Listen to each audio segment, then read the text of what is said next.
Well, here we are again. Known stories to make sense of it all. My name's Dick Foth. It's 2019. It's upon us. And when I think of the start of a new year, I think of new things. Spring's just around the corner, new life, budding and all that. But the beginning of something, the launching of something, always has exhilaration to it for me. Whether it's starting a new project or buying a new car or initiating some new endeavor, there's just something about that, isn't there, that just sort of grabs you. One of my favorite verses in the whole of Scripture is the first one. In the beginning, God created the heavens and the earth. What's fascinating to me about that is that there was a beginning, and secondly, that Hebrew verb, bara, means to create something out of nothing. Now, I'm one of his creations, right? You're one of his creations, so we're creators, right? But we create something out of something. He created something out of nothing. Anyway, with that as sort of a perspective or a context, I want to share a couple of stories, a couple of moments in time that capture this idea of launching something new. There was a 12-second time frame on December 17th, 1903, that changed the future of the world. The world could never be the same after that. And that's where I want to begin. The 12 seconds centers on two brothers. These guys lived in Dayton, Ohio, and they had a bicycle building company called the Wright Bicycle Company, Wilbur and Orville Wright. Apparently they were very adept at making bicycles, but they had this fascination with flight and with manned flight. And there had been attempts at flight around the world. There had been unmanned flight, but never manned flight. And in 1899, they got serious about it.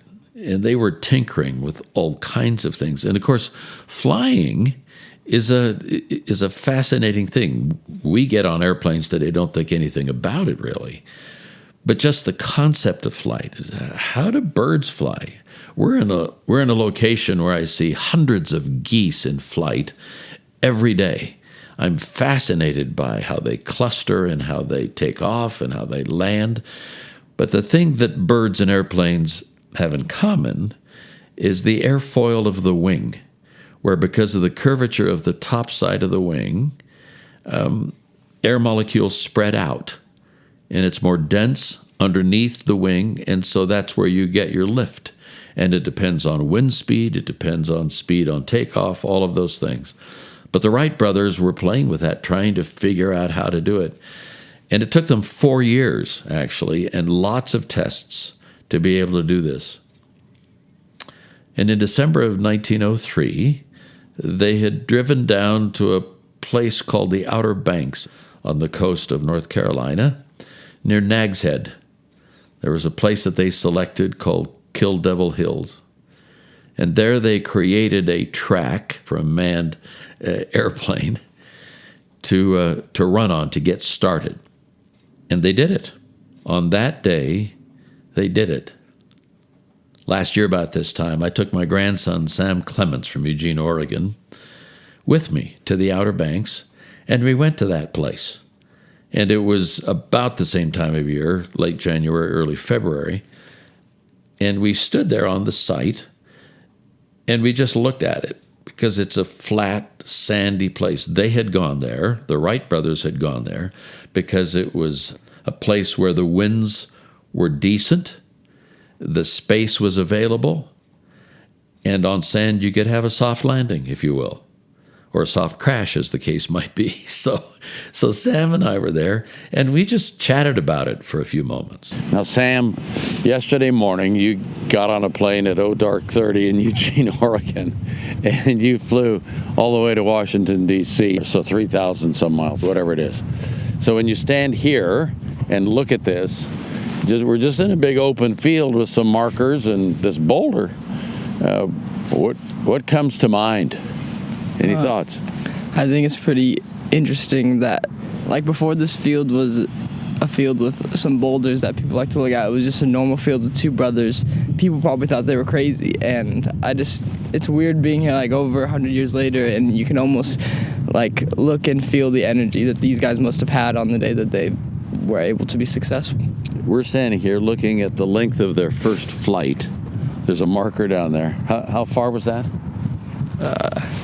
870 feet about, I think. All the way. That's the ultimate flight. But the first one right here was 120 feet, right? I think so. In 12 seconds.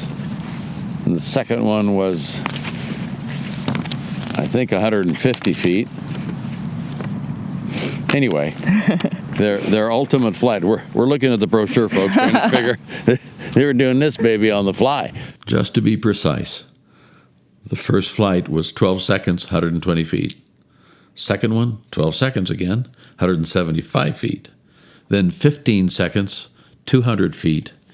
And the final one was 59 seconds, 852 feet. When you think about a launch, so many things have to be in place for a new thing to happen.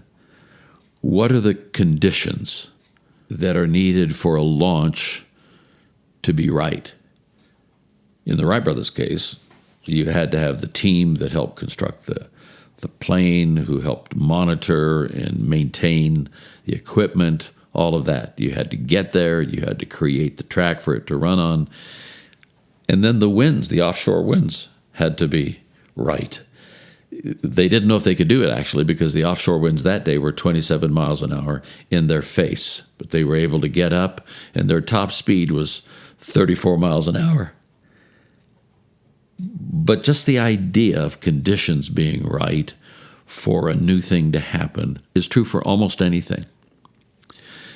After we left that site on Kill Devil's Hill, we drove down a few miles to an area called Wanchese, North Carolina. It's on Roanoke Island, right there. I wanted to introduce Sam, my 19-year-old grandson, to a friend that I had met on Cape Hatteras Pier in 1972 when we were on vacation with our family.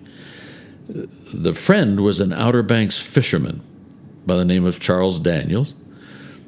And at the time of our meeting him last year, he was 90 years old.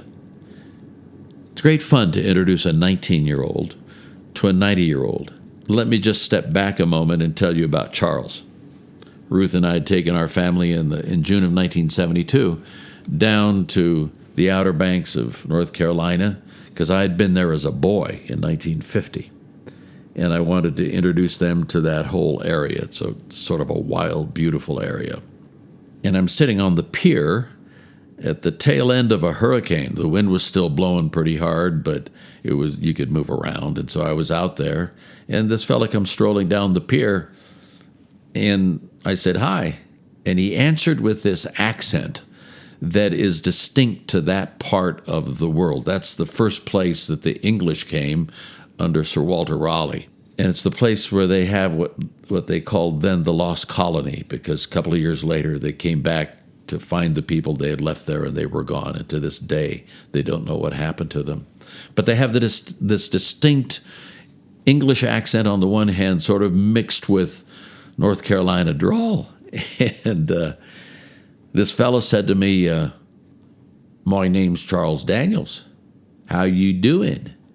And I said, "I'm good." And we started this conversation, and he ended up the next morning, early in the morning, taking me out long net fishing in Pimlico Sound, which is the area between the mainland and the islands. It's an area about 100 miles long, and it's some places 30 miles wide, and it's teeming with all kinds of fish. And you take two boats and you string a net, a mile of net, a mile wide, and you drag the sound for 4 hours and bunt up the net, as they say, and you capture these fish. Anyway, he took me with him. First time I ever had grits was on his fishing boat. And it turned out that he had had a spiritual experience back in his earlier years as a fisherman that coincided with a similar kind of experience that I had had different part of the country, different time frame, all of that. But Charles Daniels has become, over the years, a great friend, and I get to see him every once in a while. And he isn't a person who went to college. Sam was a college freshman at the time. I've gone to college longer than I want to talk about. He never went to college. He fished all of his life, but he went to the school that teaches you things by being immersed in the day-to-day challenges, even more than the University of Hard Knocks. I think it was this. There's something about farmers and fishermen, to me, that is, many of them that I've met have perspectives on life that are deep, just simply because they've spent a lot of time on tractors or on fishing boats, and they have time to think. So here's Charles Daniels. So you ever just been sitting on the pew, and I never seen him, of course. On the pier? On the fish house dock. And so I walked up, and I leaned against the pole to hold the roof, and I said, where you from? Starting a conversation, you know. He said, I'm from Urbana, Illinois. I said, my Lord, I don't know where that place is. And that little exchange with Charles Daniels was like a 12-second launch. It was just the start of a tremendous friendship that has been maintained over these years. Now, I wanted Charles to talk to my grandson, Sam, about a bit of his history and his story. And he tells about coming to faith, having come out of the merchant marine for the last 10 years. And in it, he uses language that may not be language to which we're accustomed. He uses language like saved, which means for someone to come to faith in Jesus. And it's a word we don't use as much today, but the point of it is that it's a transformed life. It's the launch of a whole new thing, if you will. One of the words he uses is revival, which in churches across the country of a certain kind over the years, these were times where special speakers would come in. Things happen in people's lives. They really did and do. And so just have that as a context as Charles talks. And so then I asked him, what kind of work do you do? He said, I'm a preacher. And I said, well, I ain't no preacher, but I just got saved a few years ago. I mean, we were just on the same page.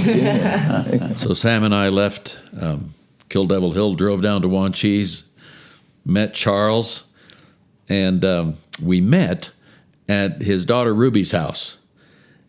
And Ruby was so kind, she fixed us lunch. It was a North Carolina lunch. And the centerpiece for me was North Carolina cornbread. She learned, I think, from her mother, Molly, Charles's wife, who had gone on to be with the Lord.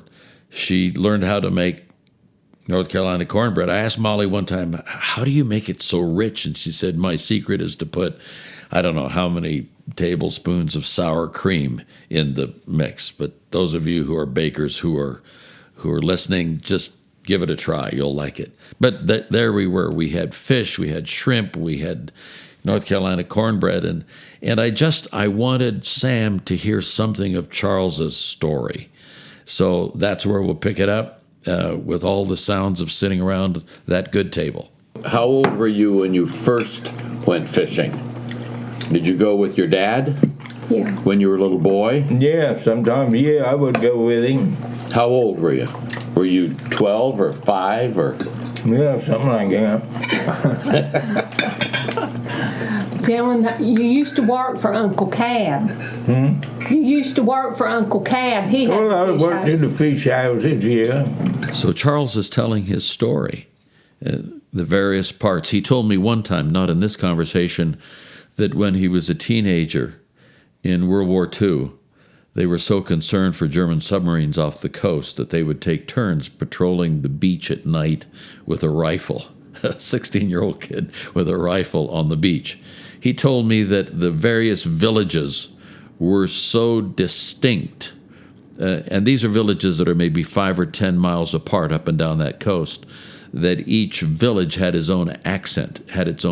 You could tell the village the person came from by how they spoke. So this is the cultural context. For a more specific context, the men who fished between the off islands and the mainland in what they call the Sound for all those decades, perhaps hundreds of years, fished with these nets, and they were cryptically called long netters. Are you the last of the long netters? Yeah, I think so. There is a long net rig at Avon. I believe just one more. There were, in the 70s, the decade of the 70s, there was about 28 long net rigs. They got so many that we had to have a list. And the charts, we marked them all, put numbers on them. And then they would have to, whoever was the top, he went from the top to the bottom after he got his first choice. I see. Yeah. So the top got the choice of where they went in the Sound that day or that week, or? No, just one day. Just one day. Yeah, one day. Wow. That's a lot of long net rigs. Now, some folks are going to be hearing part of this on a podcast. What's a long net rig? What does that mean? Because that's where you go out. A mile long. Two boats, one boat on either end of the. Put it on each end, yeah. Okay. That's what it would be, two boats. A mile. A net a mile long. And you drag the Sound for 4 or 5 hours. When I went with you in '72, two things I remember. One is the first time I ever had grits was on the Miss Debbie. You fixed me grits on the Miss Debbie while we were dragging the Sound. And then the other one was huge long nets that you bunted up and staked them out. So however you slice it, being on the water, on the high seas or in the Sound, is a challenging life, a difficult life. And Charles told me about that some, but there came a point in his personal experience where at a moment in time when the conditions just came together, just like the Wright brothers launching that aircraft, Charles essentially launched a new life. Steve had a special appointment with me. It was a time that I had been to sea on the Merchant Marine for 10 years. I was on 6 different ships. Really? In the Merchant Marine? Yeah. I don't think I knew was that. in the Merchant Marine. And when I went on that ship, and all the rest of them, there weren't no Christians on none of them. Sure, right. And I'll tell you, it was a bad 10 years of my life. And at this point, Charles told me about a moment in time when he was in his hometown of Wanchese, this little village, and he met a relative who was in town for some of these special services. And that moment in time changed everything for him. And he was coming out of the car, jumped on the porch, he did. And when I saw him, well, I just happened to meet him. If it had been a minute's different, I wouldn't have seen him, wouldn't go on. He wouldn't have invited me to church. And as I talked to him, he said, we're starting a revival. He said, come out and go tonight. And I said, do it making excuses? I don't know whether I can go to revival or not. 10 years I hadn't been to church hardly. Just at sea. And I weren't getting no closer to getting saved with every trip you make, you know. Yeah. And so I went on, after we had our meeting and a few words, I went on up the road and I was driving around Ain't Lil, that next corner there, Ain't Lil store. I said, maybe I ought to go. He probably won't have many to preach to no how. Maybe I ought to go. I ain't been to church in a long time. So I decided I would go. And when I went in that door of that church, and they started singing that first song, God's Presence, just wanted me to cry like a little baby. And I was doing everything I could to hold back tears. And I didn't want to be a crying while they were singing, and I wanted to get out of there. But God's presence was there in such a way in that church, that revival. That was on a Thursday night. I'll never forget it. And on a Friday night, nobody invited me. I had to go again to see if it would do the same thing again the second night. And that it was the same thing. Just wanted to cry so bad. And I wouldn't go to the altar. I wanted to get out of there again. The next night was Friday and Thursday. I went 2 nights. And Saturday come. And that was my last drunk. I went to the Shrine Club, got drunk, but I was a miserable drunk for me. I couldn't enjoy it. It weren't the same. And as we rode by that Saturday night, the church, I remember looking at Molly. I said, Molly, that's where I ought to be going instead of this dance. She said, my Lord, you've been 2 nights. That ought to be enough religion for anybody. That's what she did. So we went to the dance. But I'll tell you, it was a miserable drunk. And that was the last one I ever went to. I'll never forget it. I don't know when I went back, whether it was Sunday or whether it was Monday. I don't remember the day. But I do know one thing. The next Saturday come, I was in church. Come home and told Molly. I said, Molly, I've done it. I've gone to an altar. And it was a dead silence. You could have heard a pin drop. First thing she said, that she didn't say, it went through her mind. My Lord, he's going and got religion. I'd rather he'd come home drunk again, she said. So finally she said, did you get saved?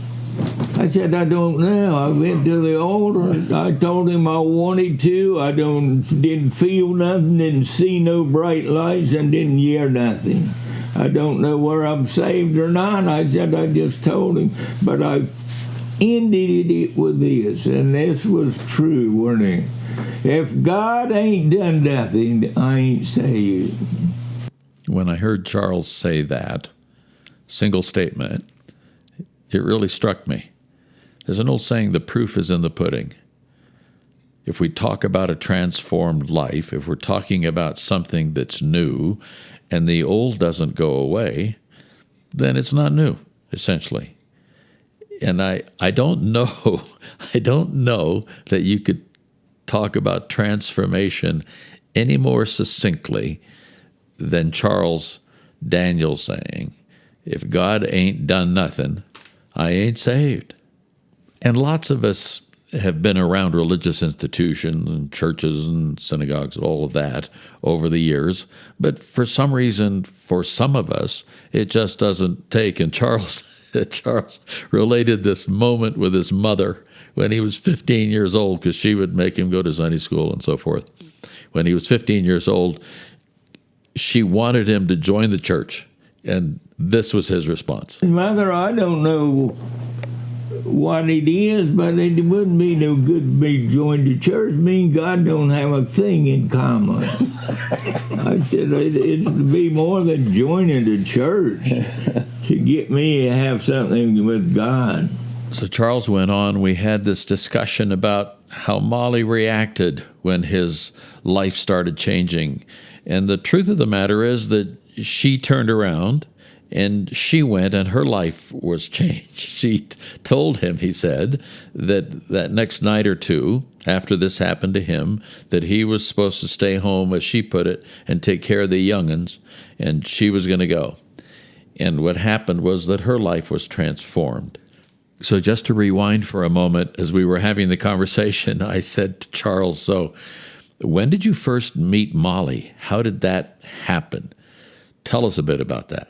I met her, but she was dating another boy. But nevertheless, Charles apparently forged ahead, and he had a wonderful line when he did ask her out for a date. I might want a date with you, I told her. I said, but I don't know where you would be interested. If you went with me one night, you'd never want to go with that boy you're going with no more. So that was the line I shot her. Yeah, that's a good line. Yeah. So I said, let's leave this beach and get this sand off. I said, we'll ride over to the airport, Van Elm. And the water's warmer, you know. That ocean water's cold. So we were swimming, and we swam out to this piling with a line on it, hanging on it. And then I kissed her. Kiss on the first date. Well, the sun ain't going down then. So I kissed her. And I'll tell you right now, you've kissed a lot of girls when you're growing up, but I don't never remember the first kiss. But Molly's I remember. So that was their first encounter, Charles and Molly. Swimming in the Sound, hanging onto a rope by the piling, having a first kiss. Charles said they got out and he wanted to see her that night, and she said, well, she had a date with that other guy that night. And he said, well, if you're going to do that, you know, you're going to have to hitchhike home. I'm not taking you to your home to have a date with that other guy. Long story short, it worked out. They hung out for the next couple of months because Molly was visiting from Pittsburgh, where her stepmother lived, I think. And so she was gone within the next 2 months. They talked on the phone, probably wrote a letter or two. And then Molly came back for Christmas. And when she came back for Christmas, they again picked up where they left off. And one day, around that time, he was going to take her back to the airport after Christmas up in Norfolk. And he said, I needed to stop by the hospital to give a friend of mine a pint of blood. You couldn't put it in the bank at the time. You had to go there personally. And they had not talked about marriage at all, essentially. But they're sitting with a friend waiting to give blood. And the fellow's name was Chester, and he had this thought. Chester said, why don't you and Charles go ahead and get married? And don't put her on that plane, take her home with you. I said, Chester, she's got boys waiting up there for that plane to stop. Pretty girl like she is. And he kept talking. Next thing I know, I saw her. Well, he said, if she's got this, go down there, get a blood test. You were in Virginia. Yeah. And you can go downtown, get your marriage license, go and get married. Next thing I know, I saw her walking down the hall to get her blood test. I'm having this conversation with Charles a year ago, and Molly, sometime before, had passed away. And he just started reflecting on Molly because he said she was a wonderful woman who chose to marry a poor old fisherman. But his reflections on her are just wonderful. And I tell you right now, when I think of her, I couldn't give her much, but God has given her everything, ain't He? When you go to heaven, you've got everything that the world could never give you. Yeah. How wonderful it is that one day I can go see her again. I'm nearly 90 years old. Yeah. May, I'll be 90 years old. And I'll tell you right now, I don't want her to come back here. I want to go to there where she's at. And that was it. Charles and Molly married, had children, and all the rest of his days, up until just recently, Charles went out on one fishing boat after another that he built with his own hands. I love those kind of stories. I love the stories of firsts, of new things, of launches. And whether it's the launch of first manned flight, whether it's the first steps in the launch of a new and transformed life, or whether it's that first kiss, there is something profound about seeing something new, doing something new, changing the direction of one's life and the future. And Charles Daniels' story, in particular with Molly, informs that in a profound way. I'm so grateful to have known Charles and Molly Daniels since 1972. What a great couple. I love this verse. You find it in the last book of the Bible when it says this, in the book of the Revelation, the one sitting on the throne said, "See, I am making all things new." Write this. These words are trustworthy and true. Stories to make sense of it all. This is one, Charles and Molly Daniels. And the stories that provide the basis for us moving new and fresh and wholesome directions are like the best stories of all. I'm so grateful for them. That's it for now. Catch you next time. Thanks for listening in.